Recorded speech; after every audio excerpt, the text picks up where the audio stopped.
When was the last time you heard Old English? Was it in a movie about knights and kings, a Renaissance fair, or maybe Shakespeare? Well, what if we told you none of that is Old English? In fact, we're betting you've never heard it. Because while those things are all English, and they're all old, they aren't Old English.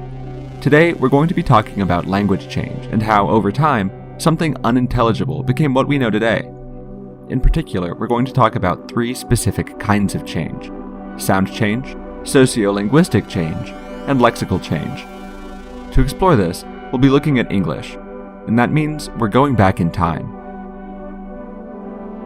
English came from a language called Proto-Indo-European, or PIE, spoken over 6,000 years ago. Now, we're not going back that far. In fact, even if we wanted to, we couldn't. Linguists don't know what PIE even sounded like. What we do know is that people who spoke PIE eventually spread through Europe, and as they split into different tribes and cultures, their language split as well. Flash forward, and in the decades following 400 AD, Germanic tribes were settling in Britain. Jutes, Saxons, Angles. Their languages were changing. In particular, the sound was changing. B's were becoming P's, P's changed to F's, G's to K's to H's, D's to T's, and so on. If you're wondering why these changes happened, well, congratulations, now you're thinking like a linguist. But strange as it is, nothing caused these changes. They just happened. And they aren't random either. English is a Germanic language. Other Germanic languages went through similar changes, including German, a sort of distant cousin to English. After all these changes, all the migrating and dividing of different speakers, a new language developed, which we call Old English, or they would have called it Anglish. Do you think you could understand it if you heard it? Let's see. What we gardena, in yer dachum theod kuninga thrum jafrunon, huta atelingas elen fremidon. It's not easy, right? Still, you can find scraps of it in the English we speak today. Sounds kept shifting, words changed meaning, but the so-called function words like that and the and of and, those all stayed pretty much the same. The rest isn't so straightforward. To understand it, we'll need to talk about sociolinguistic change. Old English was spoken in Britain for a long time, over 600 years, and it kept changing in small ways over time, but it wasn't until 1066 that things really kicked off. That was the year of the Norman invasion, and it's where the story of English gets a little complicated. We'll leave the details for your history class, but in this period, the English-speaking world was ruled by French-speaking Normans. This kind of cultural shift can have a huge impact on language.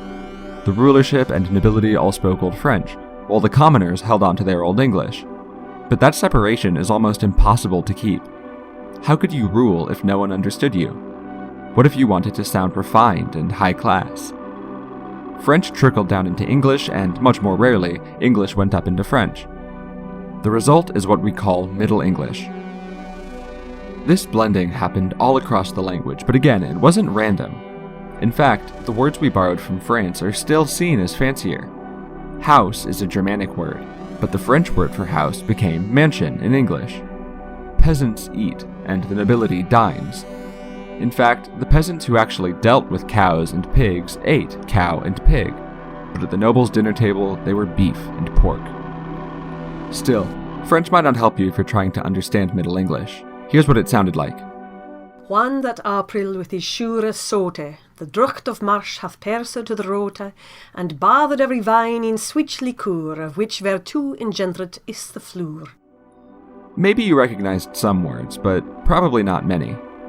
Because there was one big change left for English before we can understand it. It's called the Great Vowel Shift. The Great Vowel Shift started around 1350 and continued into the 1700s. Every vowel in English changed, from a, e, I, o, u to a, e, I, o, and u. In this way, fold, hoose, and die became food, house, and day. With that, we have early modern English, the first English ancestor we can actually understand. Early modern English is where we find Shakespeare. and the shift from Shakespeare to modern English is big, but not so much compared to Beowulf. But if early modern English is supposed to sound like our English, why is Shakespeare still so hard to understand? Well, setting aside that Shakespeare was a poet, the difference actually comes down to vocabulary, what linguists call lexicon. The needs of one generation of English speakers are wildly different from the needs of the next. Just like we don't need the words bodkin, pard, or scutcheon, Shakespeare didn't need taxi or smartphone. Words change to suit the people using them. We add, shorten, and invent the things we need, and we forget the things we don't. Think of it this way. A chef might talk about shiitakes, portobellos, morels, chanterelles, but for most of us, mushroom is just fine. If there's one golden rule of linguistics, it's this: language changes. Sometimes out of necessity, sometimes for cultural reasons, and sometimes language changes for no reason at all. Those changes don't make a language worse or better. All it means is we speak differently from our ancestors and from our descendants.